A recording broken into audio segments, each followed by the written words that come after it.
Hi, everybody. Delighted to be speaking today to the Global Business Director for 3M's Automotive Aftermarket Division, David Schneider. Welcome, David. Thank you, Jason. Great to see you virtually and hear your voice again. Absolutely. Good to see you too. So, look, my first question is Global Business Director for 3M Automotive Aftermarket Division. That sounds like a huge job given the name everybody knows of 3M. It's a global brand. So just tell me briefly, what does that entail and sort of how big is the reach of your job? Well, the reach of the job and in our business is globally. We're, as a company, we're in over 70 countries. But the real focus of my job is making sure we bring together our customers, our employees, and what we're focused on to help the industry and help our customers be successful by bringing the right products and solutions to market. Right, great. And I guess that's a really interesting challenge across all sort of different markets and cultures. Must be a really fascinating role. It's actually a real exciting. The industry as a whole is exciting and a great industry to be in, but the role and being able to be part of 3M that has such a great reach makes things very interesting. Of learning different cultures, learning different ways things work in the market, and how things just really operate. It's very challenging, but also a lot of fun. Sure. Okay, so let's. We had a chance, if you remember, Dave. We met up back in SEMA at the last SEMA event in November, and you told me a few things about some of the innovations that 3M were involved in, certainly related to the collision repair market. Do you just want to give us a quick summary of some of those things that you've sort of rolled out and been introducing into the market? Sure. 3M as a corporation is always focused on continuous improvement, innovation, and process improvements for our customers. In our industry specifically, if you think back, we invented and pioneered the disposable paint cup system, better known as our paint preparation system, or PPS. And that was really based on insights from the industry on really solving an unarticulated need that the customers had to reduce waste and improve the process. In the last couple of years, we brought out what was our second generation PPS, or PPS 2.0, and really taken more insights from our customers to improve the overall paint flow, improve the cup to connector interface and stability, and just many other improvements to help the process and efficiency for the painter. Yeah. More recently, we brought out a new line of blue abrasives. It's not our premium abrasive, but really it's an abrasive that's focused on using a ceramic blend of material engineered to improve the cut life and the performance of the abrasive, but more matching it to how a customer might use it if they're not really measuring how long they use an abrasive to get the full value out of it. Our blue abrasive line really helps them get the most value for those shops that maybe aren't measuring to the full extent of a premium abrasive value. Right. Maybe more recently, past maybe 9 months or so, we brought out a new paint finishing system called our Perfected One-Step Polish. And that's where we brought into a new engineered 8,000 grit abrasive to eliminate the use of a compound liquid. So basically, we can now eliminate the need for compounding and get rid of the extra effort required to clean up the sling, the time that it creates to clean up that mess of using a compound. And then it also has the added benefit of a technician can be trained much quicker and don't have to worry about having a burn through of using a compound through that clear, and have a much higher quality and less rework. Right. So there's some real tangible benefits there in terms of efficiency for a collision repair shop. And I guess the question on everybody's lips right now is, we're going through some really challenging times, and the industry is, let's say, quite suffering at the moment in terms of the whole COVID-19 landscape. So would I be right in saying, you mentioned right at the start in terms of bringing value to your customers, we talked a little bit about the specific efficiencies of new products and new innovations. What's your view then as we, hopefully start to see some light at the end of the tunnel, where we are today? How 3M are positioned with that, what you've just described, to help with that efficiency that we're all going to need when we come out of this? Yeah, really, for us, the customer is the center of our universe. So we've always been focused on what can we do to help the customer or the body shop owner, this body shop technicians, to effectively repair a vehicle back to its pre-safe condition after an accident and everything. And really that's all around process. So we feel like we're really well positioned of being deeply engaged in the industry with our customers to help them improve their processes, always focused on efficiencies. It's not always about the product, it's more about how do we apply the product to help them make sure they're doing things in a safe manner for the Right. customer, for themselves, and driving that efficiencies to use less material and less labor. So it's very much the product in harmony with the process and working with your customers to get the optimum use of that. So it's a real partnership approach you've got there. Would that be right? Absolutely. Yeah. Okay, great. So coming on to just one other question, I think, and I know this may not be your direct responsibility in the division, but we've seen in the current challenging times a lot of 3M branding all over the world in terms of the work you're doing with PPE. I think that's to be, and some of the partnerships that you've formed with other major global businesses. So I think that's to be commended. So I think we've all got a gratitude for 3M being involved in that. But I think the question coming on from that is, where do you see the whole PPE landscape as we enter the new normal that seems to be the latest phrase? Do you see a change in sort of PPE provision to body shops and a higher demand for that, and how that will be addressed? Well, just you think about us personally in our professional lives. The whole pandemic has changed everything. How we look at, how we look at cleanliness, sanitization, safety for ourselves, safety of our employees. And at 3M, that's a big priority for us is safety of our employees, safety of our customers, especially now the safety of our healthcare workers and frontline responders. I only see that as being a higher priority, as individually we're all going to look at what do we do to protect ourselves, what do we do to protect our customers. So I would expect only a higher importance from the body shop owners and the employees of what are they doing with PPE? Are they using the proper PPE to protect themselves and ensure that they're protecting their customers? Yeah, great, thank you. Another topic that I know is close to sort of 3M's heart is the whole idea of a sustainable collision repair industry, and that's been something you focused on as well. So just give me a little bit more background in terms of sustainability, and we've seen latest figures since we've all been in lockdown. The climate has changed already, even with only 2 months of lockdown. So how important is sustainability and the whole environmental aspect to 3M, and what are some of the things you're involved in there? Yeah, sustainability at 3M is a very key, important part of our daily life. 3M, we really operate around our global vision that's really around about 3M technology advancing every company, 3M products enhancing every home, and 3M innovation improving every life. And within sustainability, we look at the 3M science improving every life of how does that impact us. And we have really 3 key areas of focus for sustainability in 3M. And even to the point that it's so important to 3M, every new product we introduce has to have a sustainability clause and understanding of what to do to the environment of improving sustainability. And we've broken that down into 3 areas in 3M. It's called Science for Circular. That's all about how do we design products that use less material and really get a thought process of moving away from a linear you take, you make, you waste to more of a circular technology and thought process that's more restorative and regenerative. Then 3M from a corporate standpoint is also focused on science for climate. As you were talking about, the air pollution in areas have already improved with less traffic, less manufacturing going on.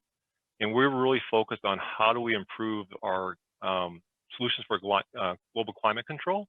And even to the point where our headquarters in Minnesota, St. Paul, Minnesota, we are now 100% powered by renewable electricity.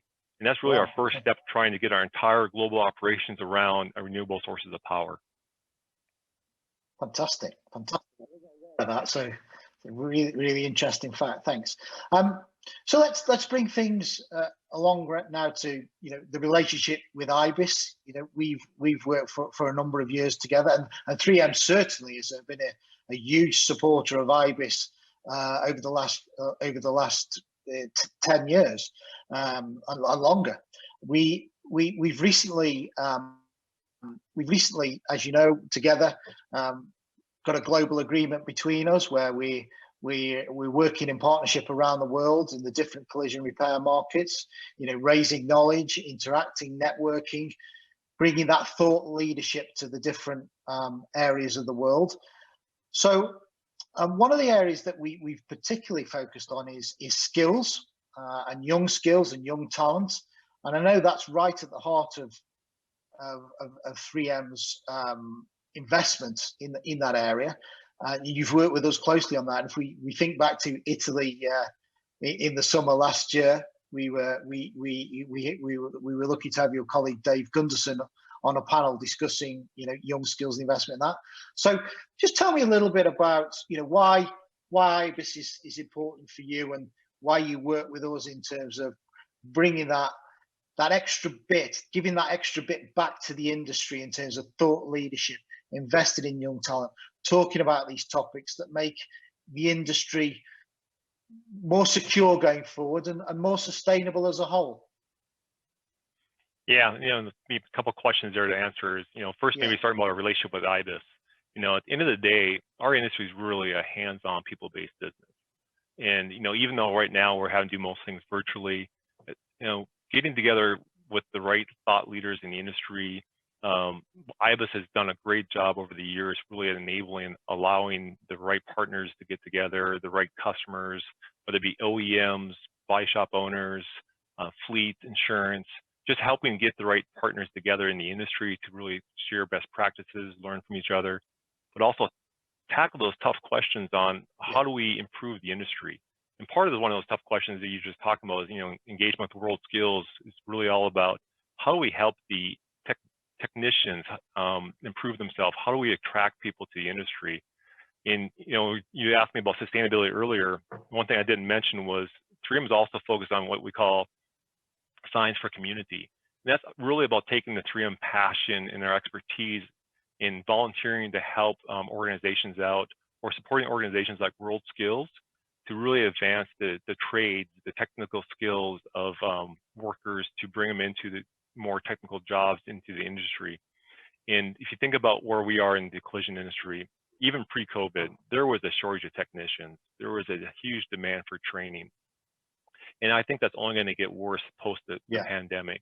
And the more we can do as an industry together to help encourage, young students, young technicians, that there's a career in the collision industry. And it's really not, an ugly industry that has this bad perception. It's not about panel beating and painting anymore. It's really changed. Think about the cars we drive. I think there's more lines of software code now in the cars we drive than a 737.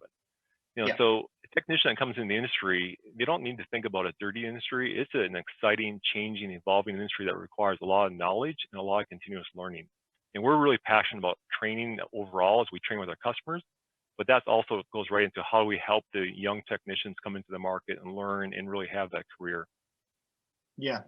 And it was quite fascinating through a few of the IBIS events we've had recently. Obviously, there was the one in Italy where we had the young lady talk about her wanting to. She's one of the WorldSkills championships.